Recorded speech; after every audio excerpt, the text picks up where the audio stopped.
This is Hank from the Wildflower Bee Farm. This is a grasshopper. We have them all over the property now. Now in Ontario, there are over 125 different species of grasshoppers. This guy's just hanging out. Look at him in the sun. This is in September. Quite a large one. You can see the size of this grasshopper. Now, grasshoppers, as most insects, are part of the whole balance of what happens on the farm now.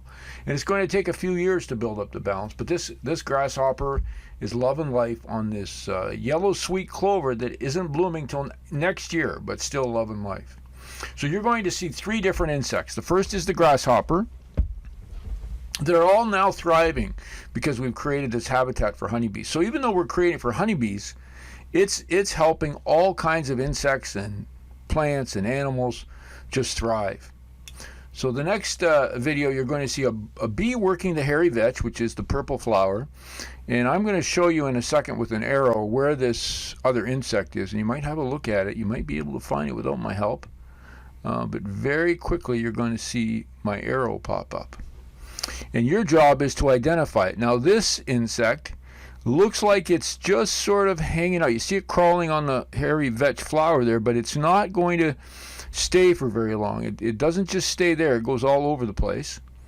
And maybe eating aphids. That's my other hint. I'm going to show you another closer picture of it in a second. So they are all over the property. They are probably eating aphids, but I'm not sure. And obviously they're part of the balance of the system for all of the environment.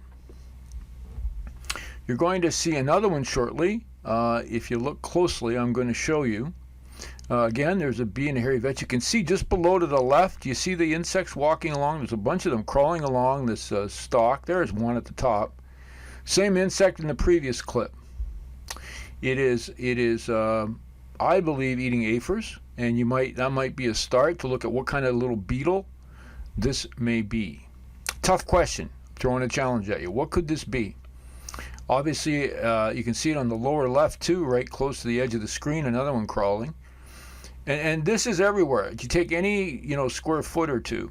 Now here's a New England aster on the right. You can see this insect going right in for some pollen and nectar. I slowed it down. You can of course see the bee in the center working that New England aster. But this insect is a natural pollinator. It's the third species I'm going to show you today. So have a look at that insect. It almost looks like a flying ant, but it isn't, I don't believe. It's some other type of natural pollinator. And we noticed that whenever we saw a bee working like the aster, we would see a number of natural pollinators in the vicinity, whether it's bumblebees or other insects. So I'm Hank from the Wildflower Bee Farm. Saw a grasshopper and two other insects. What are they? Post them on the home share page. Look forward to seeing you again next week.